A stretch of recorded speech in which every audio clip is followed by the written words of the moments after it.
என்ன தேவ பிள்ளைகளை, இன்றைக்கும் இயேசு வாழ்கிறார் என்று வருகிற தீர்க்க தரிசன சத்தியத்தை கேட்கும்படிக்கு இந்த நிகழ்ச்சியை, தொடர் நிகழ்ச்சியை கேட்கும்படி வந்திருக்கிற தேவ பிள்ளைகள் ஒவ்வொருவரையும் இயேசு கிறிஸ்துவின் நாமத்தினாலும் இயேசு வாழ்ற உழைத்து மித்தமும் உங்களை வாழ்த்துகிறேன், வரவேற்கிறேன்.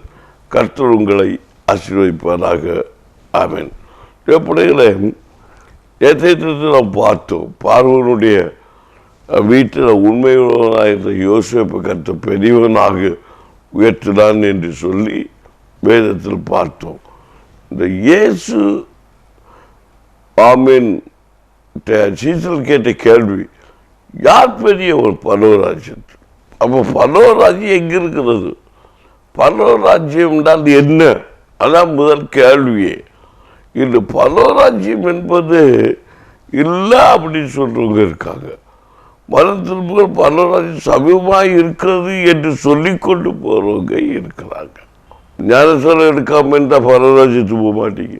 நகரத்தை கலத்தாமல் இருந்தால் பரலோகராஜ்யத்துக்கு போக மாட்டீங்க. வெள்ளையோடைய உடுக்காமல் இருந்தால் பரலோகராஜ்யத்துக்கு போக மாட்டீங்க. அதெல்லாம் ஆண்டவர் சொன்ன வார்த்தை அல்ல. வேதத்தோட ரகசியம் அது ஒன்றுமே பெருசாக நினைக்கிறது இல்லை. ஆனாலும் ஒரு வேறுபாட்டிற்காக எல்லாவற்றையும் இலக்கத்தை இழந்து கிறிஸ்துவுக்காக பரிசுத்த அபிஷேகத்தை பெற்று சாட்சியாக வாழ்வதற்காக எதையும் மேன்மை எண்ணிவிடக் கூடாதுங்கிறதுக்காக, மற்றவர்களை மேன்மை எண்ணிவிடக் கூடாதுங்கிறதுக்காக கர்த்தருடைய ஊழியக்காரர் மூலம் பலவிதமான போதகத்தின் மகத்துவத்தையும் வசனத்தின் வெளிப்பாடுகளையும் ஒவ்வொரு ஊழியக்காரர் மூலமாய் கர்த்தர் கொடுத்து ஒவ்வொரு மனுஷனையும் நடத்தி கொண்டிருக்கிறார்.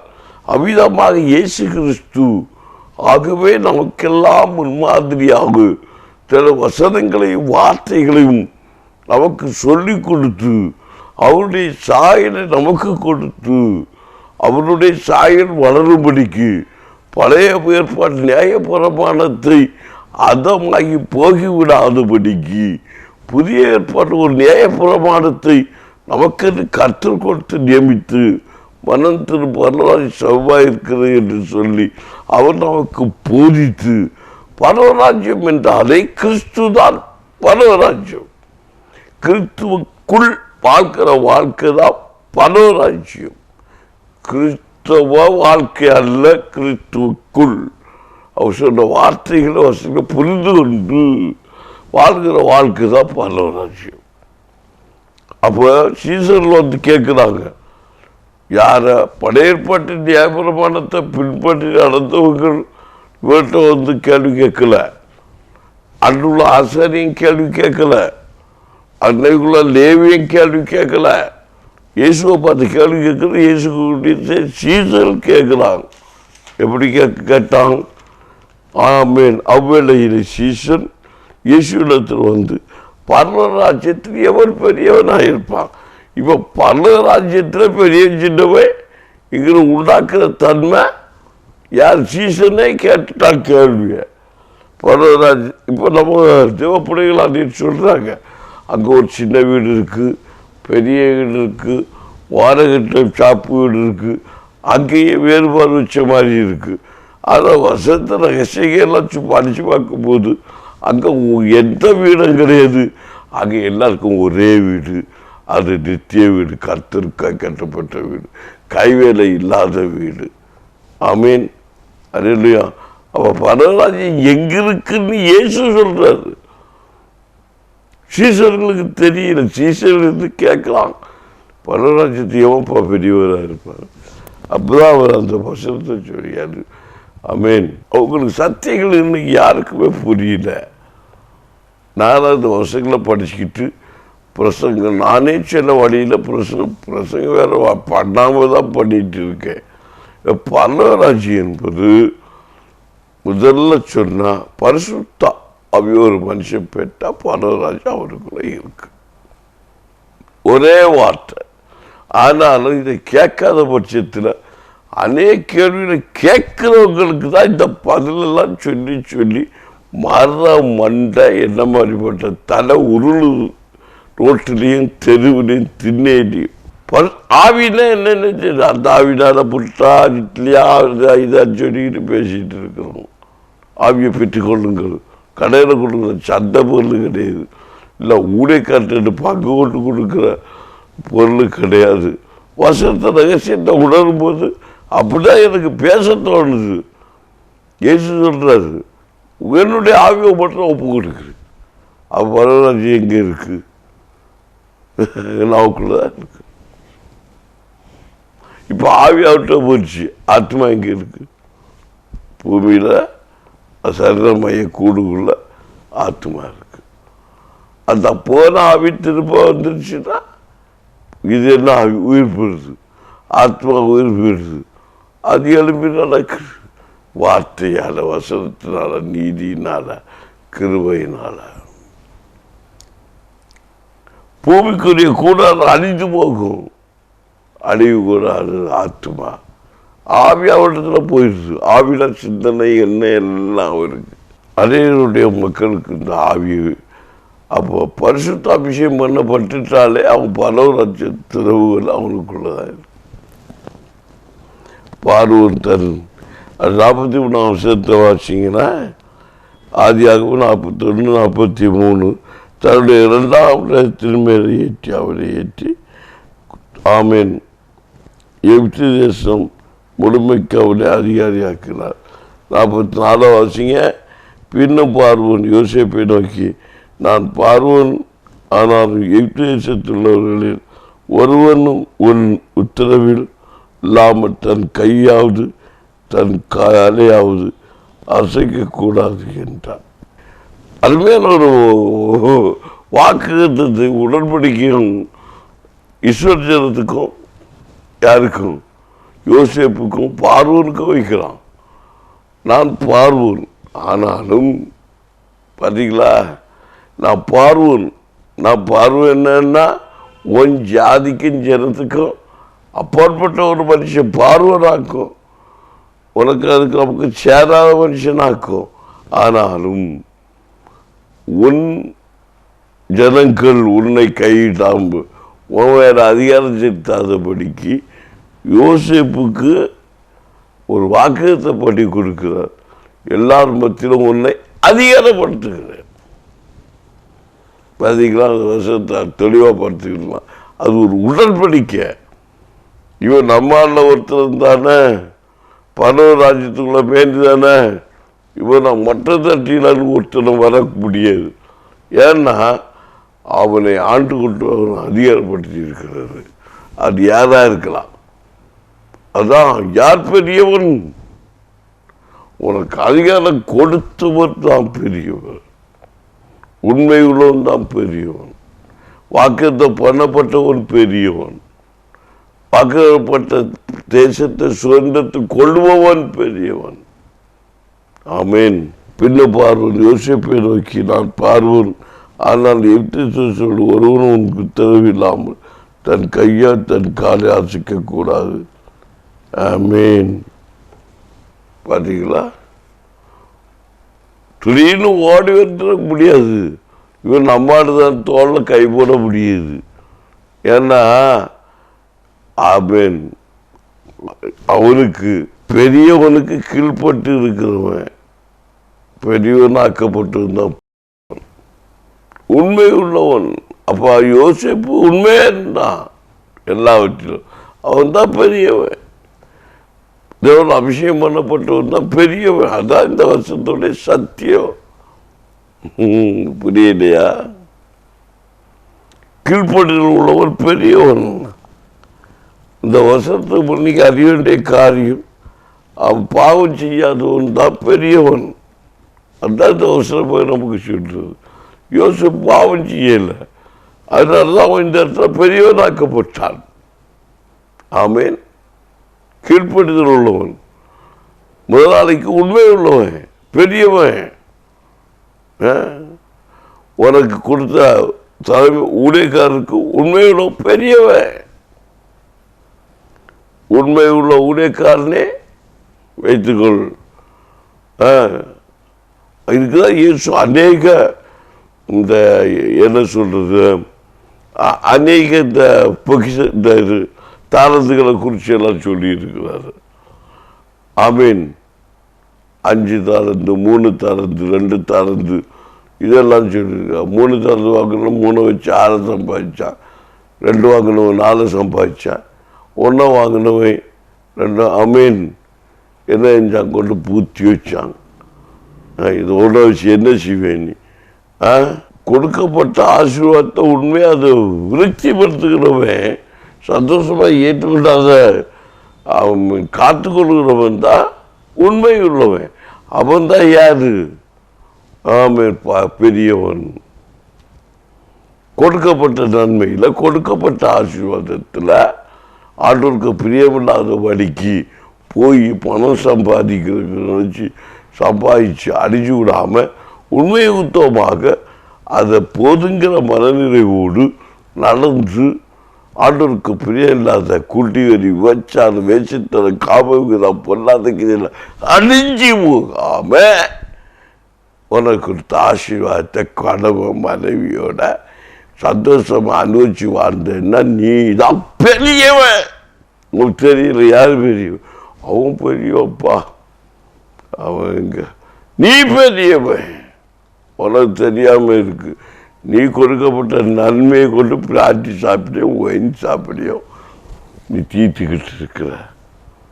தீர்த்துக்கிட்டு கொடுக்கப்பட்ட தலைவனை போய் அவதூறு பண்ணிட்டு இருக்க.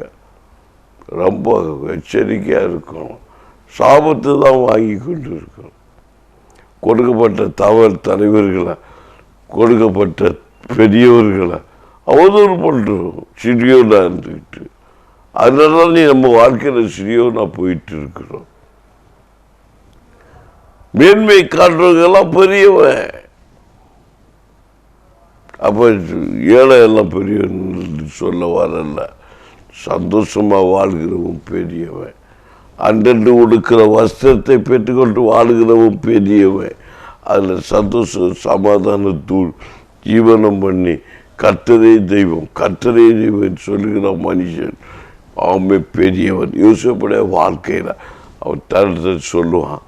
ஆமே எனக்கு என் ராஜா என்னை இங்கே பெரியவனாக வைத்திருக்கிறாரு. ஒன்று கூட இந்த வீட்டுக்குள்ள எனக்கு குறைவாக கொடுக்கவே இல்லை. இப்படிப்பட்ட சூழ்நிலையில் இவ்வளோ பெரிய அதிகாரத்தோட ஆளுகையோட மகிமையாக இருக்கிற எனக்கு நான் எப்படி இந்த தவறு இந்த வீட்டுக்குள்ளே செய்வேன்? இந்த வீட்டுக்குள்ளே எப்படி செய்வேன்? இந்த வீட்டுக்குள்ளே உண்மையாக இருந்தனால தான் அவன் தேசத்தில் அதிகாரி இருக்கலாம். இருக்கப்பட்ட கொஞ்சத்தில் உண்மை உள்ள மனுஷன் பரிபூர்ண ஆசீர்வாதத்தை பெற. கொஞ்சத்தில் உண்மை உள்ளவன் அநேகத்தின் மேல் அதிபதியாக்கப்படுகிறான். வசனம் கூறுகிறது. இந்த வீட்டுக்கு உண்மை உள்ளவனாக இருந்தபடினால அவன் சிறைச்சாலைக்கு போனான். ஆனால் சிறைச்சாலைக்கு போனாலும் உண்மை உள்ளவனாக இருந்தபடியினால் சில மகத்தியங்களை ரகசியம் வெளிப்படுத்தக்கூடிய கர்த்தருக்கு பயப்படுற பயத்தோடு நடந்தபடினாலே அந்த வெளிப்பாடை கொடுத்து அவனை இந்த உலகத்துக்கு கர்த்தர் பெரியவனாக மாற்றுகிறார். அப்போ யார் பெரியவன்? உண்மையுள்ள மனுஷன். தேவனுடைய ஆசீர்வாதத்தை பெற்றுக்கொண்டு வரும். அறுவடை நாட்கள் 100க்கு 100 மேனி அறுவடை காண்கிறவன் அவன்தான் பெரியவன் என்று வேதம் சொல்லுகிறது. ஆமீன். தேவப்பிள்ளைகளே, அடுத்ததாக ஆதியாகமம் 26:13 என்ன சொல்கிறது? அவன் ஐஸ்வர்யவனாகி வர வர விருத்தி அடைந்து மகா பெரியவனானான். அது யாரு? அதே பார்வன் யோசேப்பு. அர்ப்பணமும் தியாகமும் உள்ளவன், கீழ்ப்படிதல் உள்ளவன், வர வர விருத்தி அடைந்து மகா பெரியவனானான். ஆமீன். கீழ்ப்படுதல் உள்ள மனுஷன் தான் பெரியவன். அவன் விருத்தி அடைகிறவன். முன்னகுட்டி அந்த வருஷம் வார்த்தையில சொல்லிட்டு விருத்தி அடைகிறவன், மேன்மை காட்டுறவன் அவன் பெரியவன். வசனத்தில் சொல்லப்பட்டிருக்கா இல்லையா? ஆகிய 26:13 அவன் ஐஸ்வர்யவனாகி வர வர விருத்தி என்று மகா பெரியவனானான். பார்த்தீங்களா? ஆமென். கொடுக்கப்பட்ட நன்மையிலெல்லாம் உண்மையா இருக்கிறவன் பெரியவன் ஆகி கொண்டிருப்பான். கொஞ்சம் ஆசீர்வாதமாக இருக்கலாம், கொஞ்சம் இருக்கலாம், அது எல்லாருக்கும் பங்கிட்டு கொடுத்து அதில் உண்மையா கஷ்டத்தில் மத்தியில் தரிசனத்தில் மத்தியில் செய்கிற பணியை கண்ணீரோட கதறலோட தன்னுடைய வாழ்க்கையில் செய்கிற மனுஷன் அவன் பெரியவன். அவன் கண்டிப்பாக என்ன செய்வான்? விருத்தி அடைவான். ஏன்னா அவன் கொஞ்சத்திலே உண்மையாக கஷ்டப்பட்டு செஞ்சுட்டு இருந்தான். கர்த்தரோடு உயர்த்திக்கிட்டே இருக்கிறது. ஸ்டெப்பாக உயர்த்திட்டே இருப்பார். இந்த பாருங்களேன், தண்ணி இப்போ ஒரு டேமில் 0% ஆயிடுச்சு. அப்போ இப்போ காலியாக காய்ச்சி கிடக்கு. பார்த்தீங்கன்னா திடீர் வண்ணி வர தொடங்கிடுச்சு. அப்படியே ஸ்டெப்பாக வரும். டக்கு டக்கு டக்கு அப்படியே வந்து அப்படியே ஃபாஸ்ட்டாக வர நீர்மட்டம் ஒவ்வொரு நாளும் 1/2 அடி 1/4 அடி 3/4 அடி 1 அடின்னு அப்படியே உயர்ந்து 1.5 அடி 2 அடி 3 அடி 4 அடி 5 அடி 6 அடின்னு உயர்ந்து 80 அடியில் மாறும். இப்போ பார்க்கும்போது 1/2 அடி உயர்ந்துருக்கணும். சாயங்காலம் பார்க்கும்போது 3/4 அடி உயர்ந்துருக்கணும். நாளை பார்க்கும்போது 1 அடி உயர்ந்துருக்கும். இப்படியே உயர்ந்து நீர்மட்டம் முழுமையாக இருக்கும்போது பெரிய ஆசீர்வாதத்தை காண முடியும். ஒரே அடியாக முழு அடியும் நெருங்க முடியவே முடியாது. அதான் இந்த வர உண்மையாக ஸ்டெப்பா வர ஸ்டெப் முதல் படி 2ஆம் படி 3ஆம் படி 4ஆம் படி டாப் லெவலுக்கு மேலே போக முடியும். வர விருத்தி அடைந்தான் உண்மையுள்ள மனுஷன், கீழ்ப்படுதலுள்ள மனுஷன். அல்லேலூயா. நல்ல நம்முடைய வாழ்க்கையில் புரிந்து கொள்ளணும் கேட்கிற தெய்வ பிள்ளைகளை. அப்போ கீழ்ப்படுதலுள்ள மனுஷன் என்னவாவான்? பெரியவன். யார் பெரியவன்? பரவராஜ்யத்தில் கீழ்ப்படுதலுள்ள மனுஷன். பரவராஜ்யம் எங்கே இருக்கு? உனக்குள்ள இருக்கு, உன் தேசத்தில் இருக்கு, உன் மூலம் ஒளிப்பட்டு இருக்கு. படிதான் இந்த பரவராஜ்யம். நீ ஒளியாக இருக்கிறாய். ஒளி தேவனுடைய ராஜ்யத்துக்குரியது. இருள் பூமியின் நரகத்துக்குரியது. பூமியில் பால் கடிப்புக்குரியது. இருள் பூமியின் துன்மார்க்க கிரியைக்குரியது. ஆமீன். ஆனால் வெளிச்சம் பரலோக ராஜ்யத்துக்குரியது. பரலோக ராஜ்யத்துக்குரிய மீன் வெளிச்சம், பரலோக ராஜ்யத்துக்குரிய மீன் என்பதை நாம் கண்டுகொள்ளணும். இயேசு வாழ்கிற என்பதை காணும்படி. அப்போ ஒரு கீழ்ப்படுதல் உள்ள மனுஷன் வர விருத்தி அடைந்து பெரியவனாக மாறுவான். அப்போ ஆசீர்வாதத்தை பெற்றுக்கிறோம். கொஞ்சமாக தான் உண்மையுள்ள மனுஷனாக கொடுக்கப்பட்ட நன்மையில் கொடுக்கப்பட்ட ஆசீர்வாதத்தில் மகிமையாக இருக்க வேண்டும் என்றால் இந்த சீசன் சொன்ன வார்த்தையின்படி யார் பெரியவன்? நான் பெரியவன். எவ்வளோ பிரச்சனை, எவ்வளோ போராட்டம், எவ்வளோ நம்ம பேஸ் பண்ணுறோம். அதில் யார் பெரியவன்? நான் தான் பெரியவன். சந்தோஷமாக இருக்கிற மனுஷன் பெரியவன். இனி வரும்போதெல்லாம் அவசரத்தில் அவங்களுக்கு சொல்லி தருவேன். இருக்கிற நன்மையில் உண்மையாக இருக்கிற மனுஷன்தான் பெரியவனாக இருப்பாங்க. வசனம் எல்லாம் இவங்களுக்கு சொல்லி கொடுக்கப்படும். ஆமென். இன்றைக்கும் போகிறது அவருடைய வார்த்தையில். நேற்று ஆவியை பற்றி சொன்னோம், பரராஜ்யத்தை குறித்து பேசினேன். எல்லாமே நமக்குள்ள இருக்குது. பூமிக்குரிய மனுஷன் நம்ம தான் பரவராஜ்யம். நமக்குள்ள தான் பரவராஜ்யம் இருக்குது. தேவனுடைய ஆலயமும் நான் தான். அறிவு நமக்குள்ள தான் இருக்குது. ஐ மீன் நாமே அந்த ஆலயம். நான் வசனத்தில் இல்லாத ஒன்றையும் உங்களுக்கு போதிக்கலை. வசன அறிவோடு நீங்கள் வசனத்தை தியானத்தோடு நான் பேசுகிற இந்த வார்த்தை வசனத்தை நீங்கள் நிறைவாய் கற்றுக்கொள்வீங்கன்னா ஆசீர்வாதம் எங்கே இருக்குன்னா பெரியவன் நீங்கள் தான் ஆசீர்வதிக்கப்பட்டவர்கள். ஆமீன். அல்லேலூயா. இங்கே தான் ஆசீர்வாதம் இருக்குது. சபையில் தான் ஆசீர்வாதம் இருக்குது. ஆமீன். தேவ தேடுகிற பிள்ளைகளாம் ஆசீர்வதிக்கப்பட்டவங்க. அவன் தான் பெரியவன் என்று சொல்லி வேற வசனங்கள் மூலம் நம்ம பார்க்க போகிறோம். கற்று பெரிய காரியங்களை செய்வார், உங்களை பெரியவனாக்குவார் என்று சொல்லி நன்றி பரலோக தகப்பனே, யார் பெரியவன் என்று சொன்னார். அந்த கேள்வியோடு நாங்கள் தொடர்கிறோம் வார்த்தைக்கு நேராய். ஆண்டவரே, உம்முடைய மகிமை வெளிப்படுத்த நாளில் எங்கள் பிள்ளைகள் பெரியவராய் இருக்க முடியாதபடிக்கு பல விதமான நோய்கள், பலவிதமான கடன் பாருங்கள், பலவிதமான தரித்திரங்கள், பசிகள், வேதனைகள், கலைக்குகள், நிந்தனைகள், அவமானங்கள், நெருக்கங்கள், பாரங்கள் நிமித்தம் பெரியவனாய் இருக்க விடாதபடிக்கு பிள்ளைகள் போராடி கொண்டிருக்கிற, நஷ்டப்படுத்தி கொண்டிருக்கிற, கஷ்டப்படுத்தி கொண்டிருக்கிற எல்லா கிரியைகளையும் இயேசுவின் நாமத்தில் அர்த்தமாக்கி ஜெபிக்கிறேன். இயேசுவின் நாமத்தில் அர்த்தமாக்கி ஜெபிக்கிறேன். கர்த்தருடைய கிருபை, தெய்வ பிரசன்னம் பிள்ளையை சூழ்ந்து கொண்டு இருக்கும்படிக்காக, பிள்ளைகளை சூழ்ந்து கொண்டு இருக்கும்படிக்காக, பெறவான் கையில் அம்புக்கு ஒப்பாக இந்த சத்தம் துணிக்கிற ஒவ்வொரு பிள்ளைகளும் வெளிப்படும் படிக்காக அப்படி இறக்கம் செய்ய வேண்டுமாய் செபிக்கிறேன். யார் பெரியவன்? தேவனை தேடுகிற உணர்வுள்ள ஜனங்கள் பெரியவர்கள்.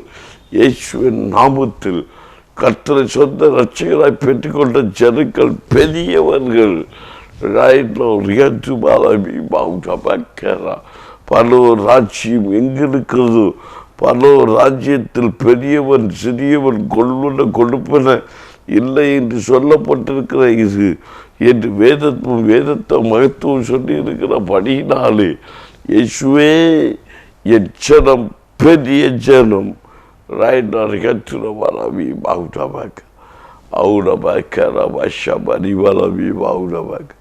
இயேசுவின் நாமத்தில் பலப்படுத்துகிறேன். இயேசுவின் நாமத்தில் திடப்படுத்துகிறேன். கர்த்தரை கிருபை சூழ்ந்து கொண்டு இருக்கும்படிக்காக கர்த்தர் கிரியை செய்ய வேண்டுமாய் ஜெபிக்கிறேன்.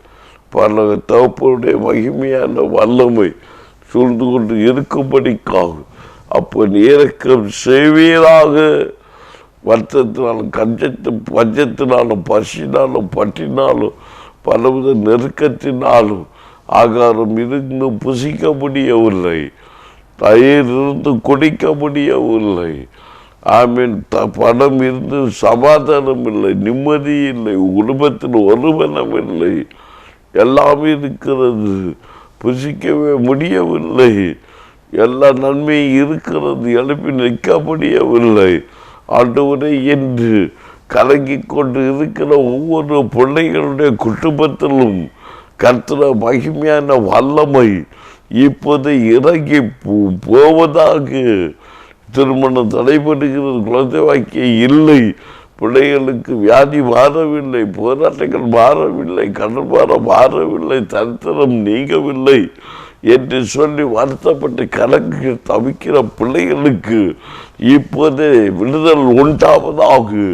இயேசுவின் நாமத்தில், இயேசுவின் நாமத்தில் துரைத்தர்கள் அதிகாரம் வாழப்பட்ட பொருளா நாபி கிரிகள் மந்திரங்கள் சூரியங்கள் சக்திகள் பிரிவின் நாபிகள் ஒருமத சீர்கணக்கிற ஆபிகள் முறுமுறுப்பு எரிச்சல ஊழியலும் உடைக்காரர்களும் குடும்பங்களும் சபைகளும் தேசங்களும் உள்வரை கிரியைகள் இயேசுவின் நாமத்தில் அழிக்கப்படுவதாக, எல்லைகளை விட்டு ஓடுவதாக, தேசத்தின் எல்லையை விட்டு ஓடி போகட்டு. இயேசுவின் நாமத்தில் பிரிவினைகளை கொண்டு ஒரு ஆவிகள் சபைகளில் பலிபீடங்களில் ஒருமத சீர்கணக்கிற ஆவிகள் கிரியைகள் இயேசுவின் நாமத்தில் செயலந்து போவதாக.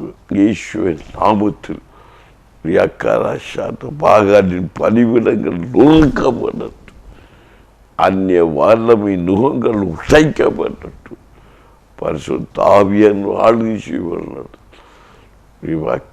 உங்களுடைய பல தகப்பனுடைய தூப வழிபடங்கள் எழும்பட்ட இயேசுவின் நாமத்தில். பல ராஜ்யத்திலும் மகிமை வெளிப்பட்ட இயேசுவின் நாமத்தில். பல ராஜ்யத்தில் திறவுகோலை உடைய பலிபீடங்கள் நாட்டப்படட்டும் இயேசுவின் நாமத்தில். உடைக்கப்படாதபடி பாதுகாத்து கொள்வீராக இயேசுவின் நாமத்தில். பரலோக ராஜ்யத்தில் பங்குடைய மேன்மை காணட்டும் இயேசுவின் நாமத்தில் வரப்பட்டது. எனக்கு நல்ல பிதாவே, ஆமென். என்ன தெய்வ பிள்ளைகளே, இன்றைக்கு யார் பெரியவன் என்ற நிகழ்ச்சியை பார்த்துருக்கு. நாளைக்கு தொடர்ந்து எடுத்துருங்க. புதிய சத்தியத்தோடு தீர்க்க தரிசன வார்த்தையோடு வசனத்தோடு உங்களுக்கு வேதத்தின் ரகசியங்களை காண கற்ற கிரியச்சுவராக. ஆமென்.